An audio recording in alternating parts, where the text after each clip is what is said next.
শ্রাবন্তী আপু, কি করেন আপনি? আমি সেলের কাজ করি। আচ্ছা, বিয়ে শাদী হয়েছে? না ভাইয়া, হয় নাই, এর জন্যই তো আসছে। আচ্ছা, পরিবারে কে কে আছে? আসছে, মা আসছে, ছোট বোন আসছে। মা আছে, ছোট বোন আছে, বাবা নাই? হুম। বাবা আছে? কে? বললাম আপনার বাবা আছে? না, বাবা নাই। বাবা নাই, তো এত বড় সংসার কে চালায়? আমিও চালাই ভাই। আপনার এই সেলাই মেশিন কাজটা কি সংসার চলে? হ্যাঁ, চলে। আচ্ছা, তো বিয়ে শাদী হয়েছে?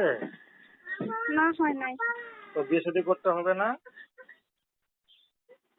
হবে তো, এর জন্যই তো আইছি, ভালো মনের মানুষ পেলে বিয়ে করবো। আচ্ছা, কেমন ছেলে পেলে বিয়ে করবেন? ভালো মানুষ তো অনেকেই আছে। কেমন ছেলে যে আমার দুঃখ বুঝবে, আমার দুঃখে সুখে পাশে রাখবে, এরকম ছেলে। তো এমন ছেলে যদি মনে করেন তার ঘরে বউ বাচ্চা থাকে, তারপরে যদি আপনাকে বিয়ে করতে চায়, আপনি কি করবেন? তারপর বাচ্চা নিয়ে যদি কোনো সমস্যা হয় তাহলে তো থাকবোই। আচ্ছা, যদি তার বউ বাচ্চা না, যদি সমস্যা না হয়, আপনাকে রাখতে পারে, তো আপনি বিয়ে করবেন, এই তো? হ্যাঁ। আচ্ছা, আপনার নাম কি বললেন? খাবো নাকি? শ্রাবন্তী।